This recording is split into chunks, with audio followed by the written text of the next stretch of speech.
première lettre à Timothée où, et on vient de le chanter, l'amour de Dieu, son amour divin, son amour pour ceux qui ne le connaissent pas, son amour pour son Église, son amour pour ceux qui le servent. Dieu a un amour profond, puissant, qui surpasse toute chose. J'espère que vous le croyez ce matin. Hein? Et l'étude de la lettre à 1 Timothée, c'est ceci, et Paul va le dire dans notre premier enseignement, le but c'est l'amour. Et on prie qu'au travers de cette étude, ensemble, on puisse approfondir notre amour avec Dieu, notre amour les uns envers les autres, et notre amour pour le monde. Parce qu'on va le voir, c'est ce que Paul va rappeler à Timothée, hein, ce que tu dois enseigner, c'est l'amour de Dieu. C'est son amour pour tous les hommes, pour toutes les autorités, pour chaque homme, chaque femme sur cette planète. On l'a chanté ce matin, on va le lire, et que le Seigneur puisse nous encourager. Prions. Seigneur, on te prie maintenant. On débute cette lettre qui a été écrite il y a très longtemps, d'encouragement, non seulement d'encouragement, juste de direction, Seigneur. Et on te prie de trouver ces choses pour nous-mêmes aujourd'hui, dans notre petite chapelle qui grandit par ta grâce, qui veut se fortifier par ta grâce, qui veut aussi, Seigneur, pouvoir être mise au défi dans sa foi et dans le service que l'on veut te rendre, Seigneur. Et non seulement ça, dans le témoignage que tu veux faire au travers de ton Église. Et on te prie aujourd'hui, Seigneur. Jésus, donne-nous cet amour. Père éternel, fais cette œuvre au travers ton Fils, dans nos vies, au travers ton Esprit Saint, au travers ta parole aujourd'hui. Qu'on puisse avoir une relation vivante. Tu vas rappeler à Timothée, tu vas nous rappeler, Seigneur, que nous devons enseigner. Ce que nous devons enseigner, non seulement ça, ce que nous devons vivre pour le Dieu vivant. Et on te prie aujourd'hui, rends cet amour vivant de plus en plus. En ton nom, Jésus. Amen. Une petite introduction sur la lettre au Timothée. Hein, cette lettre de Paul à Timothée est une exhortation. C'est une prophétie que Paul rappelle à Timothée, qu'il a déjà faite à Timothée, on va le voir. Et il va rappeler cette exhortation et cette prophétie qu'il a faite à Timothée dans son travail, dans son ministère. Cette exhortation et prophétie, en quelque part, hein, du Seigneur, nous la donne à tous ceux qui veulent servir Jésus, non seulement ça, à tous ceux qui veulent suivre Jésus. C'est encore une fois un encouragement, une prophétie de Dieu pour pouvoir le servir. Et comment on peut le servir? Et avec les années, j'ai découvert que l'amour fraternel, véritablement centré sur l'Évangile. Frères et sœurs, et j'espère que ce sera soit une découverte ou que vous le savez, vous êtes ancrés dans cet amour, mais que cet amour fraternel dans l'Assemblée, dans l'Église, entre frères et sœurs, centré sur cette simplicité de l'Évangile, encore une fois, hein, et sur la force du Saint-Esprit. C'est l'œuvre que Dieu veut accomplir dans son Église. Ce qu'il va rappeler ici, tout au long de la lettre, c'est cette œuvre qu'il veut accomplir au travers sa parole, au travers la puissance de son esprit, au travers, on va le voir, la prière, ce qu'il nous demande. Le fruit de ces choses-là, c'est l'amour. C'est le fruit. Hein? Une prophétie, frères et sœurs, évidemment, nous met face à une situation présente. Voici ce que c'est qu'une prophétie. Ça nous met face à une situation présente ou future qui est inévitable. C'est quelque chose qui est inévitable, qui va se produire ou qui se produit. Une chose positive ou une chose négative qui se produit. Et c'est un rappel, ceci, des conséquences de nos choix face à cette situation. C'est ce que la prophétie fait. Elle nous rappelle qu'il y a des conséquences dans le choix de notre réponse à ce que Dieu nous demande. Une exhortation, hein, c'est un encouragement, c'est le même mot dans le Nouveau Testament. C'est un rappel de faire la bonne chose selon la parole de Dieu. Et c'est ce que Paul fait avec Timothée ici. Il lui rappelle de faire la bonne chose face aux difficultés qu'il rencontre dans l'Église ou que l'Église rencontre elle-même. Et ces choses sont toujours, frères et sœurs, en accord avec la parole de Dieu. Et Dieu les utilise pour édifier son Église. J'espère que ça fait du sens pour vous ce matin. On lit dans 1 Timothée, chapitre 1, verset 1, « Paul, apôtre de Christ Jésus, du Christ Jésus par ordre de Dieu, notre Sauveur et du Christ Jésus, notre espérance. À Timothée, mon enfant légitime en la foi, grâce, miséricorde et paix de la part de Dieu le Père et du Christ Jésus, notre Seigneur. Comme je t'y ai exhorté à mon départ pour la Macédoine, demeure à Éphèse, afin de recommander à certaines personnes de ne pas enseigner d'autres doctrines et de ne pas s'attacher à des fables et des généalogies sans fin, qui favorisent des discussions plutôt que l'œuvre de Dieu dans la foi. Le but de cette recommandation, c'est l'amour, qui vient d'un cœur pur, d'une bonne conscience et d'une foi sans hypocrisie. Quelques-uns s'en sont détournés, se sont égarés dans de vains discours. Ils veulent être docteurs de la loi et ils ne comprennent pas ce qu'ils disent, ni ce qu'ils affirment.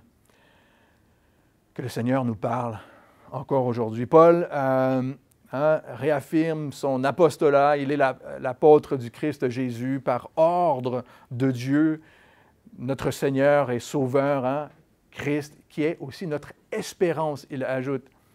Paul débute toujours ses lettres par Paul. Je ne sais pas si vous avez fait ce jeu quand vous étiez jeune chrétien. Quel est le premier mot de chaque lettre de Paul? Paul. C'est le premier mot de chacune de ces lettres, c'est Paul. C'est son propre prénom.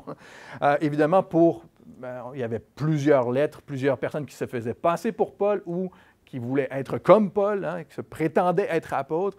Et il écrivait toujours ces choses, évidemment, marquait un peu le sceau de qui envoyait cette lettre. Mais Paul présente ici, dans sa présentation, il donne ses salutations, mais il donne aussi l'intention de sa lettre. Et ses intentions, c'est la grâce, la paix et la miséricorde. Il donne ses intentions. Et ensuite, il va adresser le problème, la raison de son écrit. Paul, premièrement, affirme son apostolat. C'est la première affirmation au sujet de son apostolat. Et on ne va pas épiloguer aujourd'hui sur ce que c'est encore une fois, l'apostolat, ni sur l'apostolat de Paul lui-même. Nous savons très bien que Paul était l'apôtre de Jésus-Christ et que ces lettres ont fondé, évidemment, l'Église jusqu'à aujourd'hui. Ils fondent toujours, sont le fondement de l'Église. Mais nous savons reconnaître aujourd'hui, frères et sœurs, que Dieu a donné 12 apôtres pour mettre le fondement de l'Église et par la puissance du Saint-Esprit pour que certains puissent écrire le Nouveau Testament et depuis ce temps, l'Église est fondée et bâtie sur ce fondement. Il n'y a plus eu d'autres apôtres après ces 12, même si aujourd'hui, on doit le reconnaître et nous le savons dans l'Église, l'Église qui s'est structurée depuis 2000 ans. L'Église s'est structurée. L'Église est devenue un témoignage, a pris sa place, pas partout dans le monde, mais l'Église s'est structurée et on voit que plus généralement, cette œuvre apostolique et prophétique se retrouve généralement dans l'œuvre pastorale, dans l'œuvre pastorale que Dieu donne à l'Église, dans cette direction que donne à l'Église. Mais pas que, on voit aussi une œuvre apostolique et prophétique qui continue aujourd'hui dans l'Église, par la parole de Dieu et par l'appel qu'il donne, évidemment, à certains. Paul rappelle que seul Christ, Jésus, est notre espérance. Seul Christ est notre espérance. Et c'est ce qui compte. Seul lui, n'est-ce pas? Apôtre, envoyé, il va parler d'être évangéliste, d'être serviteur hospitalier dans cette lettre-là, mais il dit seul Christ est notre espérance. Il est la seule espérance. La raison pour laquelle et vous le savez, par exemple, à la chapelle, il n'y a pas de hiérarchie dans nos églises, c'est qu'il n'y a personne ni rien entre Dieu et toi. Personne ni rien. Il ne doit rien y avoir entre toi et Dieu. Rien et personne entre toi et Dieu. Notre seul Dieu est le seul Sauveur. Il est le seul Sauveur. Jésus est le médiateur, Paul va nous rappeler. Notre espérance est en lui, est en Jésus-Christ. Le Saint-Esprit, et on va le voir aussi dans la lettre, est le seul consolateur. Il est le consolateur. Et encore une fois, la parole de Dieu est la seule autorité. J'espère que vous le croyez ce matin. À Timothée, mon enfant légitime en la foi, Paul a rencontré Timothée, on le sait, ado, dans son premier voyage missionnaire, sans doute à l'Istre et dans la province romaine de la Galatie. On le voit dans Actes chapitre 16. Et quelques années après ce premier voyage, ou peut-être que Timothée a fait profession de foi, mais ses parents étaient probablement convertis ou se sont convertis à ce moment. Donc, Paul va retourner dans un second voyage quelques années plus tard et va revoir Timothée. Et à ce moment, Timothée va rejoindre Paul et Silas pour servir Jésus. Hein? Paul a attendu quelques années avant de prendre Timothée avec lui. Et à un moment, plusieurs années ensuite, il l'a pris avec lui, ils sont partis, ils sont allés fortifier les églises de Dieu. Et ce voyage que Paul et Timothée vont faire, écoutez ceci, il a mis quelques années après sa conversion, après sa première rencontre, avant de repartir avec lui, et il va voyager, Timothée va voyager avec Paul pendant plus de 12 ans. Pendant une bonne douzaine d'années, 12 ans, ils vont voyager ensemble et ils vont œuvrer. Et Timothée, évidemment, va œuvrer avec Paul pendant cette douzaine d'années. Et il est envoyé à certains endroits pour aider, fortifier quelques églises, jusqu'à ce qu'il soit appelé, à ce moment ici, à servir comme pasteur de l'église d'Éphèse, probablement vers l'âge de 30 ans. Timothée avait démontré sa fidélité, frères et sœurs. Il avait démontré sa fidélité pendant plus d'une douzaine d'années à servir, à suivre, à écouter, à regarder Paul et le Seigneur agir au travers de ces églises. Et il doit continuer à l'être maintenant, à être maintenant fidèle.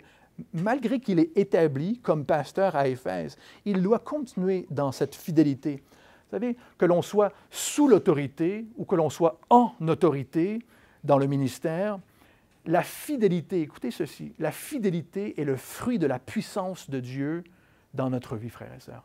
La fidélité, si on n'est pas fidèle à l'œuvre de Dieu, c'est que la puissance de Dieu, il manque quelque chose. C'est sur cette fidélité que le Seigneur peut œuvrer et que l'on peut grandir, et j'espère que vous le croyez. Le Saint-Esprit inspire Paul, ici, vers la fin de sa vie, à écrire ses lettres à Timothée. Il a déjà écrit, Paul, à Éphèse, à Colosse, à Philippe et tout ça. Il a bien établi ce que c'est que l'Église locale. Il ne parle pas beaucoup de l'Église locale. Il base ici l'idée qu'on comprend très bien, Timothée comprend très bien ce qu'est l'Église locale, l'Assemblée des chrétiens, que l'Église, ce n'est pas un bâtiment, c'est les gens. Et il écrit ici pour dire comment on doit agir dans cette Église-là et surtout face aux circonstances dans lesquelles il sert. Mais, donc, ici, Paul va écrire vers la fin de sa vie. Il vient tout juste d'écrire à l'Église d'Éphèse. Il a posé les fondements des relations humaines, dans le mariage, dans toutes ces choses qu'on voit dans la lettre aux Éphésiens, par exemple. Donc, c'est frais à leur esprit. Et Paul, ici, va ajouter, dans sa salutation, il va dire « Grâce, miséricorde et paix de la part de Dieu le Père et du Christ Jésus, notre Seigneur. » Paul débute habituellement ses lettres par Paul, paix et grâce à vous. C'est la salutation grecque et juive. C'est paix et grâce à vous. Mais de la part de Dieu, notre Seigneur Jésus. Et ici, il ajoute le mot miséricorde. Paix, grâce et miséricorde. Ce qu'il ne fait pas ailleurs. Vous savez, en Amérique, il y a une expression, peut-être qu'on l'utilise ici, je n'ai pas trop entendu, mais lorsqu'on voit quelqu'un qui traverse une situation difficile, ou qu'on voit que quelqu'un va traverser quelque chose de difficile, on dit que Dieu lui vienne en aide. Que Dieu lui vienne en aide. On utilise moins le mot Dieu en France, dans notre culture, mais que Dieu lui vienne en aide. On sait qu'il va avoir des épreuves, puis on dit qu'il n'y a que de la puissance supérieure là, qui va pouvoir l'aider. On l'envoie. Et c'est ce que Paul dit un peu ici. Miséricorde. Paix, grâce et miséricorde à toi, dans la situation dans laquelle tu traverses et ce que tu vas traverser. Miséricorde à toi face aux difficultés auxquelles Timothée fait face, mais aussi ses difficultés, mais face à ses responsabilités, les responsabilités qu'il a comme pasteur face à l'Église. Dans Jacques chapitre 3, verset 1, Jacques nous rappelle ceci. « Ne soyez pas nombreux à vouloir être docteurs, Mes frères, car vous savez que nous subirons un jugement plus sévère. Il y a des responsabilités dans l'appel que Dieu a sur la vie de quelqu'un lorsqu'il veut servir. Et c'est ces responsabilités souvent qui sont difficiles, qui sont lourdes. Les épreuves aussi. Mais Timothée, le pasteur, a des responsabilités ici. Et nous devons savoir que la paix, la grâce, la miséricorde nous viennent de Dieu. Nous en avons besoin et nous devons savoir là où nous pouvons les trouver, afin que l'on puisse agir selon elles, selon cette grâce, selon cette paix et selon cette miséricorde. Notre Dieu est prêt à nous donner tout ce dont nous avons besoin pour accomplir la tâche ou l'appel qu'il a pour nous. J'espère que vous le croyez ce matin. Il a tout ce dont nous avons besoin pour... on a vu ça encore ce matin, mais là où il nous envoie, Dieu pourvoit. En toute situation, de toute manière. Les premières difficultés que Paul adresse, auxquelles un pasteur fait face, Timothée, mais j'en suis témoin encore aujourd'hui, c'est toujours ces mêmes difficultés qu'on le rencontre dans l'Église, mais les premières difficultés à laquelle Timothée fait face, selon ce que Paul écrit à Timothée, c'est apparemment ici la tentation d'abandonner. Premièrement, la tentation d'abandonner. Et ensuite, les personnes qui enseignent de fausses doctrines. Deux difficultés à laquelle un pasteur va constamment faire face. Cette tentation d'abandonner, de lâcher le morceau, de dire « moi j'abandonne, j'en ai marre », et les gens qui commencent à enseigner de fausses doctrines dans l'Église. Paul va dire « Comme je t'y ai exhorté à mon départ pour la Macédoine, demeure à Éphèse, n'abandonne pas. » Afin de recommander à certaines personnes de ne pas enseigner d'autres doctrines et de ne pas s'attacher à des fables et des généalogies sans fin qui favorisent des discussions plutôt que l'œuvre de Dieu dans la foi. Paul exhorte, et son exhortation est double ici. Timothée demeure à Éphèse, encore une fois, parce que c'est la deuxième fois qu'il lui dit ça. Comme je t'ai déjà dit, demeure à Éphèse, dans un voyage pour la Macédoine, alors que je passais. C'est la deuxième fois qu'il dit à Timothée, reste à Éphèse, demeure. N'est-ce pas? Et il dit, ce n'est pas la première fois que je t'appelle à demeurer à Éphèse. On sait que Timothée a bougé d'église en église avec Paul et peut-être qu'il cherchait un autre ministère. Il s'est dit, je préférais peut-être aller sur le bord de la mer. On est déjà sur le bord de la mer. Dans le sud. On est sur le bord de la mer ici, mais peut-être qu'on pourrait aller dans le sud. Il fait chaud là-bas. Où j'ai bien aimé à Corinthe, moi, les gens, je me suis fait des amis. Peut-être que Timothée réfléchissait de cette manière, mais Paul lui rappelle, reste à Éphèse, demeure à Éphèse. C'est là où Dieu te veut. C'est là où Dieu te veut. Timothée a certainement eu l'idée d'abandonner, ce qui est, franchement, frères et sœurs, pratiquement inévitable lorsque l'on sert le Seigneur.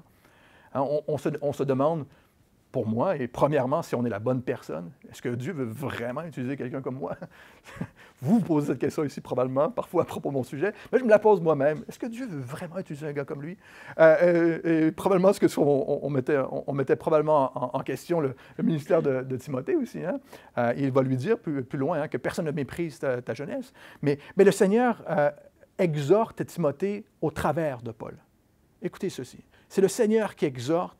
Et c'est l'œuvre et c'est la manière dont Dieu veut nous utiliser parfois. Il exhorte Timothée au travers de Paul. Il dit, c'est là où Dieu te veut, Timothée. Ce n'est pas moi qui décide, ce n'est pas toi qui décide. C'est Dieu qui te veut là. Il a besoin de toi là. Il sait que tu es la bonne personne pour Éphèse. Et c'est lui qui donne à Timothée, Dieu, la responsabilité pastorale, la responsabilité, la charge, évidemment, et la force pour accomplir ce ministère. Face à la difficulté honnêtement, la réalité du ministère, on pense que Timothée était facilement découragé. C'est ce que les commentaires ont pensé depuis longtemps. Facilement découragé, mais peut-être plutôt une personne humble, timide, qui faisait face à des grosses voix, là, et des gens qui prenaient beaucoup de place. On ne sait pas, mais il y avait quelque chose qui permet de penser qu'il était peut-être découragé, et surtout le fait que Paul répète, ce n'est pas la première fois qu'il dit « Reste là, ne bouge pas ». Et en plus, Timothée avait des problèmes physiques. Dans 1 Timothée 5, il nous dit qu'il avait des fréquentes indispositions. Donc, même sa santé était fragile. Puis on le sait, lorsque notre santé ne va pas, on est faible, c'est difficile de servir Dieu, d'avoir les idées claires, de pouvoir continuer. Mais c'est un encouragement de la part de Dieu ici. Reste, sois fidèle, reste là. Sois encouragé. Le Seigneur agit. Et dans cette fidélité, le Seigneur dans notre fidélité, on va favoriser l'œuvre de Dieu dans la foi. C'est extraordinaire ce que Paul est en train de dire à Timothée. Dans cette fidélité, tu vas favoriser l'œuvre de Dieu dans la foi. Et sans compter, évidemment, l'autre problématique, ceux qui s'autoproclamaient enseignants. C'est ce que Paul va mentionner tout au long de la lettre ici. Donc, Timothée fait face un peu à tout ça. Il dit dans un premier départ pour la Macédoine, Paul est parti plusieurs fois. Il est passé probablement 3 ou 4 fois par la Macédoine. On ne sait pas exactement dans quel de ses voyages, mais dans un premier départ pour la Macédoine, Paul va organiser, écoutez ceci, une retraite de pasteurs. Vous m'avez vu il y a 2 semaines, j'étais dans une retraite de pasteur au Burundi, en Afrique, et dans la chapelle, c'est ce que l'on fait, les pasteurs, on se réunit en communion, puis c'est notre façon d'être redevable et d'avoir une certaine fraternité de cette manière-là. Et Paul, c'est ce qu'il fait dans un premier passage pour la Macédoine, dans Actes chapitre 20, il va organiser une retraite de pasteurs à environ 80 km de Éphèse, et où Paul va encourager les anciens d'Éphèse et d'autres. Tournez avec moi dans Actes chapitre 20, verset 23. Et Paul va encourager les pasteurs à être fidèles au Seigneur, encore une fois. Dans Actes chapitre 20, verset 23, mais Paul va faire plus que ça, plus que de les encourager. Il va se donner en exemple. Il va rappeler l'exemple de ce que Dieu veut, comment on peut le servir, mais il va mettre les choses en perspective avec ses pasteurs, avec ses dirigeants, ses serviteurs. Il va dire dans Actes chapitre 20, verset 23, « Je ne fais aucun cas de ma vie, comme si elle m'était précieuse, pourvu que j'accomplisse avec joie ma course et le ministère que j'ai reçu du Seigneur Jésus, rendre témoignage à la bonne nouvelle de la grâce de Dieu. » On en a tous des épreuves, frères et sœurs. On passe par des difficultés, des moments de transition, des moments de difficultés physiques, d'opposition, de découragement. Paul dit, je ne fais aucun cas de ma vie.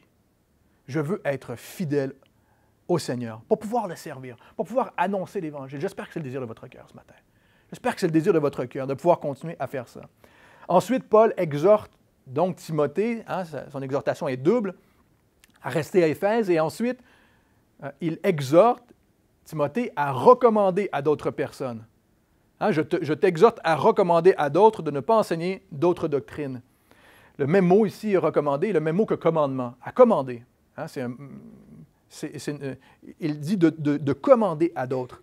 Recommander est très bien en français. Parfois, il n'y a rien de plus qu'on peut faire que de recommander à certaines personnes. C'est je te recommande lorsqu'on fait face à des situations. Mais c'est ce que Paul dit à Timothée, de commander à certaines personnes de ne pas enseigner d'autres doctrines. Encore une fois, ce n'est pas une initiative personnelle de la part de Paul.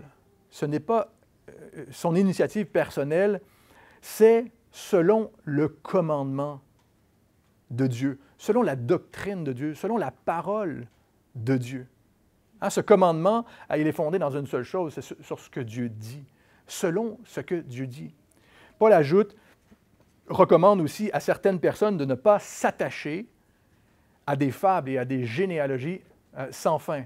Parfois, on perd le focus de la simplicité de l'Évangile, de se rassembler. On se focus sur des choses. Là. On a découvert des nouvelles doctrines, on a découvert des choses extraordinaires qu'on n'avait pas découvertes depuis 2000 ans. Comme si depuis 2000 ans, tous les chrétiens ils avaient passé à côté de la plaque. Là. Non, la simplicité de l'Évangile est que la parole de Dieu est claire et puis qu'on doit, on doit célébrer, louer le Seigneur, s'aimer les uns les autres. Mais c'est surtout la chose la plus difficile, c'est de s'aimer les uns les autres, on va le voir, et c'est ça qu'on veut éviter souvent. Mais il dit miséricorde à toi, et miséricorde. Ne donne pas à l'autre ce que tu penses qu'il mérite. Attache-toi à ces choses-là. Ne t'attache pas à d'autres doctrines. Ne t'attache pas à d'autres généalogies, à des discours sans fin, il va dire. Des choses qui favorisent, des discussions qui favorisent des discussions plutôt que l'œuvre de Dieu elle-même. Hein? On favorise des discussions, on en parle, mais on ne fait rien. On est critique, mais on ne s'engage pas. Paul met en garde ici. Hein? Il met en garde contre ces fables, ces mythes, ou plutôt ces personnes qui ont ces paroles, qui créent ces mythes, hein? qui font de la parole de Dieu des mythes. Hein? Vous savez, une branche chrétienne aujourd'hui, très présente, n'enseigne plus la création de Dieu en 7 jours. On n'enseigne plus la création de Dieu, comme la parole nous le présente. D'autres n'enseignent plus qu'Abraham et Moïse ont existé. C'était des mythes. Hein? Une grande branche du christianisme enseigne ça. Dieu n'a jamais opéré de miracle. Mais ça, c'est un exemple de foi. Hein? Une grande branche du christianisme aujourd'hui enseigne ça.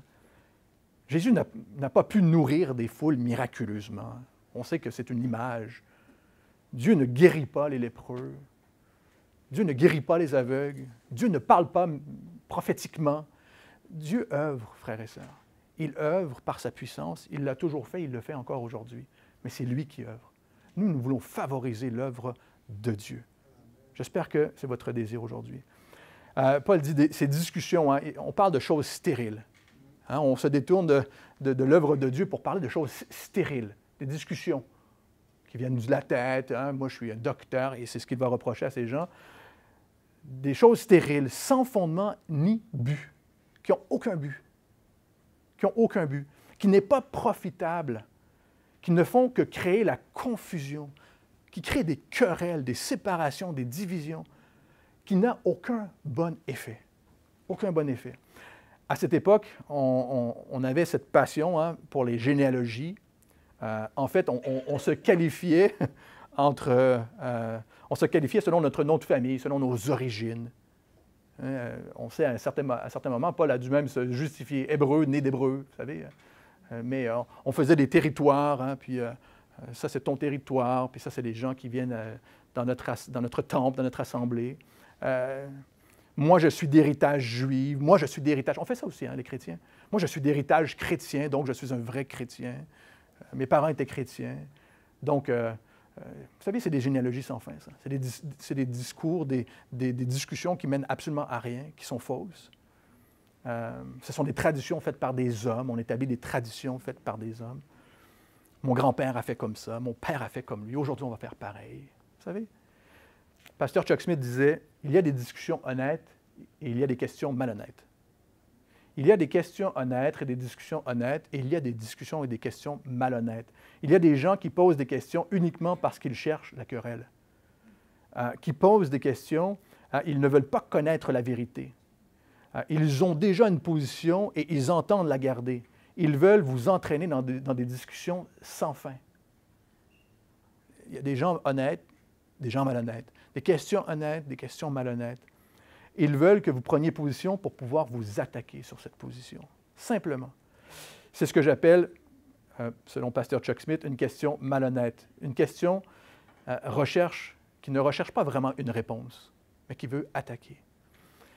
Paul dit, et il va le répéter à plusieurs reprises dans sa lettre, évite ces choses. Évite-les. Évite ces choses. Dis aux gens d'éviter les fables, d'éviter les généalogies sans fin, les questions pièges. Ce n'est pas pour ça que nous sommes là.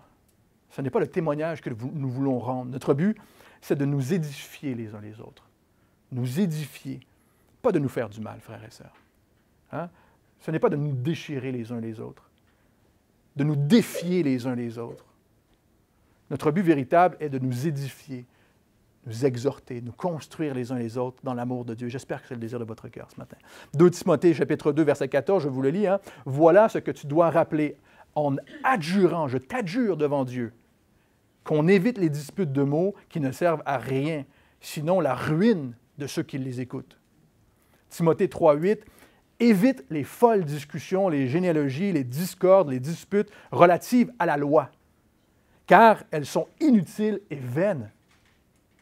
Éloigne-toi de ces choses, celui et de celui qui cause ces divisions. Évite, ne perds pas ton temps à essayer d'y répondre. Parfois, on pense avoir des meilleurs arguments. Ça, c'est la culture française. On m'a appris quand je suis arrivé en France que c'est l'argument qui compte, pas la vérité en France. C'est l'argument qui gagne. C'est jamais la vérité. Quand j'ai compris ça, j'ai fait comme « Oh là là, j'ai compris un truc extraordinaire en écoutant tous les débats politiques, tous les chrétiens qui s'engueulent. C'est pas la vérité qui gagne, c'est l'argument. Paul nous dit, Dieu nous dit « Évite ces choses-là. » Ça cause la ruine de ceux qui les écoutent. Parfois, on pense avoir une meilleure théologie, une meilleure doctrine. Mais non. Beaucoup de gens sont devenus des experts à poser des questions inutiles et vaines. Des experts, frères et sœurs. Ces personnes, à l'image de leur doctrine, sont centrées sur elles-mêmes, sur leurs idées. Elles donnent l'impression d'être honnêtes, mais ne cherchent pas à connaître les réponses ou à faire l'œuvre de Dieu, ou à faire avancer l'œuvre de Dieu, mais à faire avancer leur propre œuvre. Une fausse doctrine, simplement, est de tordre les Écritures, de les utiliser pour son propre profit. 2 Pierre, chapitre 3, verset 14. Ça donne l'impression d'être biblique, mais ça ne l'est pas. Une fausse doctrine, c'est quelque chose qui donne l'impression d'être biblique, mais qui ne l'est pas. Qu'est-ce que Paul va dire à Timothée pour terminer ses lettres? 2 Timothée, chapitre 4 aussi, prêche la parole. Seulement. Prêche la parole. C'est tout. Pas des questions sans fin et tes réflexions, tes opinions. Prêche la parole. Nos réflexions, nos questions sans fin ne donnent pas une bonne conscience. Nous donnent satisfaction à nous-mêmes, à notre chair. Nourrit notre complaisance dans notre connaissance. Prêche la parole, présente, annonce ce qui est écrit. La parole, c'est tout. Simplement. Et non seulement ça, laisse Dieu agir.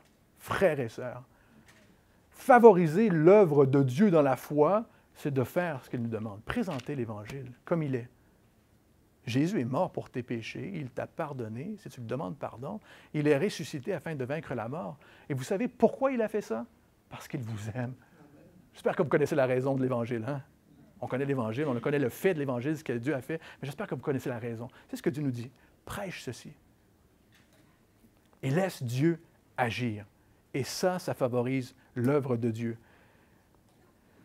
La théologie, on va utiliser ce mot pour une fois, je pense, dans nos études, mais la théologie devrait être l'étude de la parole de Dieu. On en a fait l'étude de Dieu.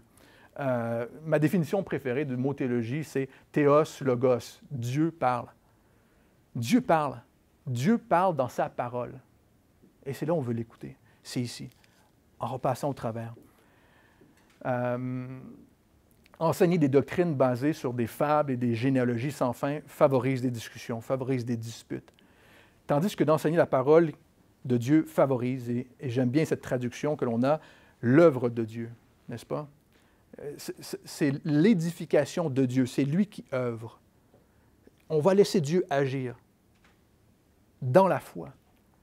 Prêche la parole et laisse Dieu agir. Et j'espère que vous croyez que Dieu agit lorsque vous annoncez l'Évangile.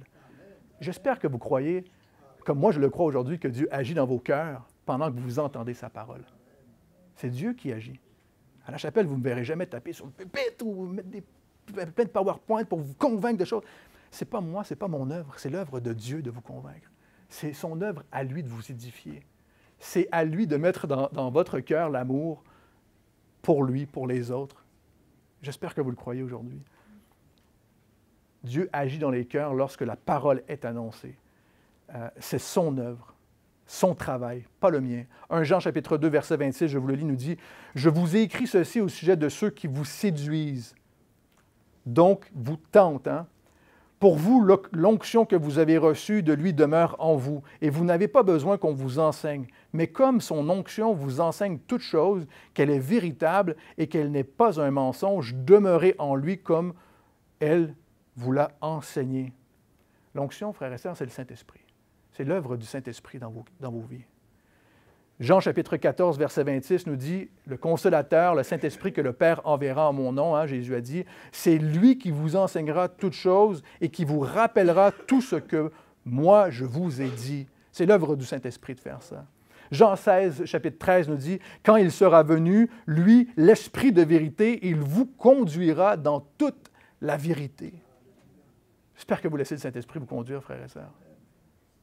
Notre désir est de favoriser. Littéralement, favoriser, c'est de servir. C'est le mot service. C'est de nous mettre au service de Dieu. De nous mettre au service de l'œuvre de Dieu, que Dieu est en train d'accomplir. Pas d'être un obstacle entre ce que Dieu est en train de faire. Il est la seule espérance, le seul médiateur. Dieu est déjà à l'œuvre, frères et sœurs. Que l'on le veuille ou non, Dieu est déjà à l'œuvre. Moi, je choisis de le servir. Je choisis de le suivre. Je choisis de vivre pour lui. N'est-ce pas? Et d'annoncer sa parole. C'est ce qu'il nous demande. Le fruit de ça, Paul dit, est l'amour. Écoutez ceci. Le fruit, le but, c'est l'amour. Une conscience pure et une foi sans hypocrisie. J'espère que c'est le désir de votre vie, frères et sœurs. À quoi Paul, Timothée, ce à quoi Paul, Timothée et tous les autres pasteurs de l'histoire de l'Église sont appelés. Jésus a dit « paix mes brebis », n'est-ce pas? « Paix les enfants de Dieu » dans Jean. Paul le rappelait en Actes chapitre 26, encore, retournez avec moi dans Actes chapitre 20, verset 26. Il rappelle cette même chose, « Paix mes brebis, nourris-les, présente la parole. » Reste ici, présente la parole. Actes chapitre 20, verset 26, Paul continue dans Actes, dans cette rencontre avec les pasteurs qu'il a eue. « C'est pourquoi je l'atteste aujourd'hui, je suis pur du sang de vous tous, car sans rien dissimuler, je vous ai annoncé tout le dessein de Dieu. Du début à la fin, je vous ai annoncé, c'est ce que l'on fait à la chapelle d'ailleurs, on regarde les textes verset par verset, chapitre par chapitre. Je vous ai annoncé tout le dessein de Dieu. Et il y a de quoi faire, n'est-ce pas, de passer au travers des Écritures de cette manière-là. On a de quoi faire. Paul est resté pendant 3 ans à Éphèse à faire cela, à regarder les Écritures, à rappeler les choses de Dieu. Et Paul dit, le but de cette recommandation, c'est l'amour qui vient d'un cœur pur. C'est l'amour. Le but de cette recommandation, d'une conscience pure, comme il l'a fait, cette conscience, il l'a purifiée en annonçant la parole de Dieu, simplement, et d'une foi sans hypocrisie. L'essentiel ici, c'est le but de ce commandement. Le but de ce commandement, c'est l'amour. C'est le but de ce commandement. On ne doit pas manquer l'essentiel, frères et sœurs. On ne peut pas passer à côté de l'essentiel. L'amour de Dieu et des autres, et certainement pas l'amour de soi. Mais l'amour de Dieu et l'amour que l'on a les uns envers les autres. Un jour, un homme de la loi a demandé à Jésus, quel est le plus grand commandement, Jésus? Hein? Un docteur de la loi. Paul va en reparler dans un instant. Jésus a répondu, tu aimeras le Seigneur ton Dieu de tout ton cœur, de toute ton âme, de toute ta pensée, et ton prochain comme toi-même. C'est ce que Paul dit ici. C'est sur ce commandement que Paul rappelle à Timothée. Tous les commandements sont résumés dans l'idée d'aimer avec un cœur pur. C'est de cela dont il s'agit. Si j'obéis réellement aux commandements, le résultat sera l'amour qui vient d'un cœur pur. Si mon désir est d'obéir à Dieu, de suivre le Seigneur, d'écouter sa parole, le résultat sera l'amour. Dieu veut vraiment que nous soyons dans son amour et que nous ayons cet amour profond pour lui et que nous ayons cet amour profond les uns pour les autres. L'amour pour Dieu, l'amour pour les autres, l'amour pour les perdus. Et il va insister sur cette doctrine de l'amour pour tous ceux qui sont perdus dans 1 Timothée. C'est l'essentiel et c'est l'essence produite, hein? C'est le fruit. C'est le fruit. C'est le témoignage que nous sommes chrétiens. C'est cet amour-là. La parole de Dieu produit le fruit de l'amour. La parole de Dieu produit le fruit d'un cœur pur. La parole de Dieu produit le fruit d'une bonne conscience et d'une foi sans hypocrisie. Comme il nous l'a rappelé dans Jean. Reste en elle comme elle reste en toi. Reste en elle comme je te l'ai enseigné. La conscience, frères et sœurs, vous savez, est connectée à la vérité. Une conscience pure. La conscience est connectée à la vérité, pas au débat. Hein? Je sais, je vais vous le rappeler, hein, je sais. Je réalise dans quelle culture je me trouve. La conscience est attachée à la vérité, pas au débat. Pas à celui qui gagne le débat. La manière de savoir ce qui est bien ou mal, c'est par la parole de Dieu. Ésaïe chapitre 5, verset 20 nous dit « Malheur à ceux qui appellent le bien mal et le mal bien ». Dieu a déjà jugé les choses. Il a déjà dit ce qui était bien et il a déjà jugé ce qui était mal. Nous nous référons à ce qu'il a dit. Dieu a déjà jugé ces choses. Une bonne conscience est celle qui va se conduire selon la parole de Dieu, qui va vouloir porter les fruits de la parole de Dieu. J'espère que ça fait du sens pour vous aujourd'hui. La parole produit une foi sans hypocrisie, une foi qui va au-delà des apparences. Au-delà des apparences, qui se manifeste par ses actions, pas seulement par ses mots. 1 Jean chapitre 3, verset 18, je vous le lis, « Mes petits enfants, n'aimons pas en parole ni avec la langue, mais en action et en vérité. » Selon la conscience, une vraie conscience. Par là, nous connaîtrons que nous sommes de la vérité et nous apaiserons notre cœur devant lui.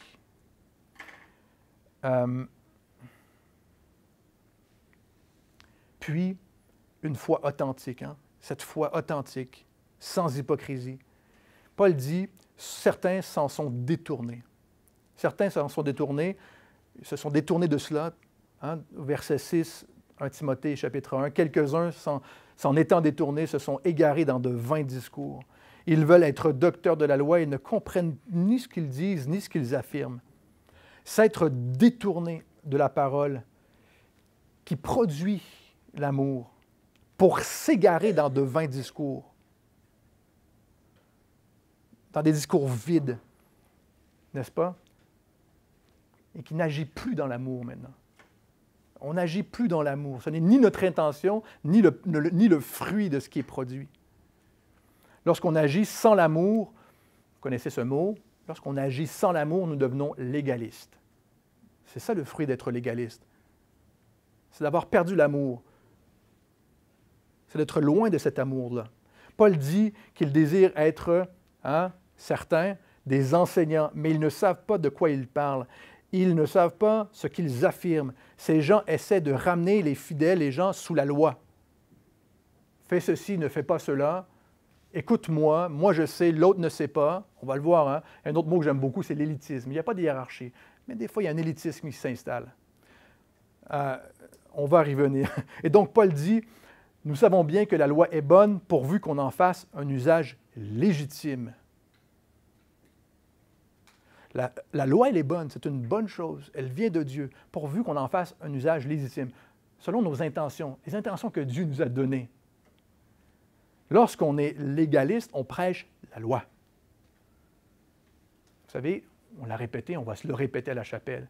La grâce de Dieu est attirante. La loi n'est pas attirante. La loi, elle nous énerve. On veut rouler à 90, pas 80. La loi, elle nous énerve tout le temps. Elle nous rappelle que nous ne faisons pas bien. La grâce de Dieu est attirante. Son amour, sa grâce, sa paix, sa miséricorde. C'est ce que l'on veut aussi manifester. J'espère que c'est le désir de votre cœur. Manifester ces choses, pas la loi.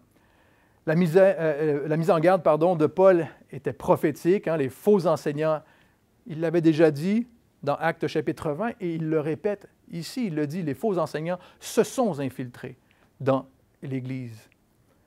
Ils sont infiltrés. Donc, Timothée devait y faire face. Ce n'est pas qu'une prophétie pour Timothée que Paul avait faite. Il l'avait faite dans Actes chapitre 20. Il dit, après mon départ, des loups, des gens qui s'élèveront du milieu de vous, raviront les gens, attirant les chrétiens à eux-mêmes. C'est ce que Paul dit. C'est une prophétie. Ça s'est passé à Éphèse et ça s'est passé lorsqu'il parle à Timothée, mais ce n'est pas que pour Timothée ou l'Église d'Éphèse. C'est pour nous aujourd'hui encore. Depuis plus de 25 ans maintenant, j'ai toujours vu des fausses doctrines et des faux enseignants s'infiltrer dans les églises, tout le temps. Toujours. Hein? Certains se disent très conservateurs, d'autres très libérales, d'autres hyper charismatiques. On peut utiliser les mots qu'on veut, là. Très légalistes, on peut mettre des étiquettes si on veut. On n'est pas obligé à la chapelle, on est non dénominationnel, on n'a ni désir d'avoir une étiquette ou non, on n'est ni contre ni pour. Le Seigneur, il fait une œuvre et puis il donne des compréhensions, évidemment, à son Église, mais il nous appelle à avoir une vraie balance dans ces choses-là, dans l'œuvre qu'il veut accomplir, une réelle balance entre ces choses. Mais on est assuré d'y faire face, de faire face à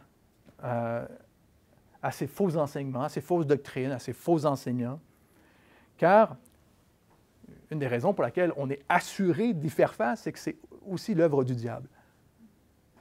Ces choses, c'est l'œuvre du diable de faire ça. Il va s'attaquer à l'Église. Il va s'attaquer aux croyants de cette manière. Il va détourner. C'est son désir le plus profond. C'est de détourner les hommes et les femmes de Dieu. Il va tenter les croyants à se laisser détourner de la simplicité de l'Évangile. 2 Corinthiens chapitre 11, verset 3, Paul a dit aux Corinthiens, « De même que le serpent séduisit Ève par sa ruse, je crains que vos pensées ne se corrompent et ne s'écartent de la simplicité, de la pureté à l'égard de Christ. J'ai peur que vous vous détourniez de la simplicité. » C'est une crainte que Paul avait pour les chrétiens. C'est un rappel que Dieu nous fait. Paul va référer aux faux enseignants en Timothée de plusieurs manières. Ceux qui s'attachent, dira-t-il, à des doctrines de démons, d'autres à des esprits séducteurs, ceux qui se disent docteurs de la loi, ceux dont l'orgueil s'en est emparé, d'autres qui œuvrent pour le gain. Il va faire référence à plusieurs types de personnes, de faux enseignements, de fausses doctrines, de tentations. Et parfois, Paul les mentionne par leur prénom. On va le voir dans 1 Timothée. Il donne même le prénom de certains qui se sont détournés, comme à la fin du chapitre 1. Paul, dans ses au revoir à l'Église d'Éphèse, dans son 3e voyage, on l'a dit tout à l'heure, dans Actes chapitre 20, verset 29, on le répète, « Je sais que parmi vous, après mon départ, s'introduiront des loups redoutables qui n'épargneront pas le troupeau, et que du milieu de vous se lèveront des hommes qui prononceront des paroles perverses, pour entraîner les disciples après eux. Veillez donc, en vous souvenant que pendant 3 ans, je n'ai cessé, nuit et jour, d'avertir avec des larmes chacun d'entre vous. » C'est le travail pastoral. Ne vous laissez pas détourner. Soyez fidèles au Seigneur. Faites face aux épreuves. N'abandonnez pas. Ne laissez pas des loups ravisseurs venir et vous détourner. Ne laissez pas le diable vous décourager. Frères et sœurs, c'est une exhortation pour nous aujourd'hui, un encouragement. Faisons face à ces choses ensemble. L'Église nous protège, on se protège les uns les autres. Dieu nous protège, nous bénit et il œuvre au milieu de nous. C'est la façon, c'est son intention par l'Église. Ce rôle du pasteur est de mettre en garde, malgré que ce ne soit pas simplement, n'est-ce pas, son rôle. On est appelé à le faire, par contre, dans la grâce et dans la miséricorde. Constamment. Jean Calvin disait, par exemple, la discipline ou le rappel, la mise en garde, le but n'est jamais de repousser les gens, mais toujours de les attirer à Christ, toujours de les ramener à Jésus. Notre désir, c'est que les gens reviennent à Jésus, restent fidèles à Jésus, et soient connectés à lui. J'espère que c'est le désir de votre cœur, frères et sœurs. Paul débute sa lettre à Timothée par cette recommandation et il va terminer sa lettre 1 Timothée par cette même recommandation et on termine avec ceci. 1 Timothée chapitre 6 verset 20. « Ô Timothée, garde le dépôt en évitant les discours vains et profanes et les disputes de la fausse science. Quelques-uns, pour en avoir fait profession, ont, en ce qui concerne la foi, manqué le but. » Ils ont manqué le but. Que la grâce soit avec vous. Parce qu'on ne fait pas attention à ces choses, on manque le but de désirer l'amour. Il dit en début de lettre, le but de cette recommandation, c'est l'amour, la bonne conscience, la foi sans hypocrisie. Et certains qui ils se sont entêtés à penser que non, non, il y a autre chose, ce n'est pas exactement les mêmes doctrines, la parole ne dit pas tout, blablabla. Ils ont manqué le but. Le but, c'est d'aimer Dieu, de s'aimer les uns les autres, de s'édifier. J'espère que c'est votre but aujourd'hui. C'est votre désir, le désir de votre cœur.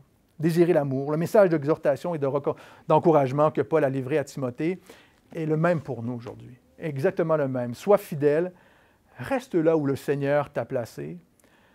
Encourage à ton tour, recommande à ton tour. Évidemment, on va le voir par la force du Saint-Esprit. Et le but de cette recommandation est de rechercher l'amour. Recherche l'amour, constamment. Et je crois que c'est le plus grand besoin de l'Église aujourd'hui. Plus d'amour, de grandir dans l'amour, dans cette réelle communion fraternelle, centrée autour de la parole de Dieu, de l'œuvre de Dieu dans nos cœurs. Plus d'amour et on peut ensemble prier et demander à Dieu qu'il le fasse. Seigneur, merci pour ta parole. Cette recommandation, Seigneur, me plaît. Elle est apaisante. Elle m'édifie. De se rappeler que tu nous aimes, Seigneur, et tu veux que l'on s'aime les uns les autres. Le but de cette recommandation, c'est l'amour. Aide-nous, Seigneur, à nous aimer, s'il te plaît. C'est difficile. C'est difficile parfois. On a manqué le but parfois. Parfois pendant longtemps aussi. Mais on veut te demander pardon, Seigneur. On veut te demander pardon et te demander aujourd'hui de nous remplir de ton amour, de nous aider à aimer véritablement, de continuer, Seigneur, à porter les regards dans ta parole pour avoir une conscience pure et d'avoir une foi sans hypocrisie, Seigneur. Le fruit de tout ça, Seigneur, vient de toi, de notre relation à toi. Aide-nous, Seigneur, à nous rapprocher de toi si on était loin, de nous d'être fidèles, Seigneur, par ta grâce. Et nous voulons simplement dire que nous t'aimons aujourd'hui. En ton nom, Jésus. Amen.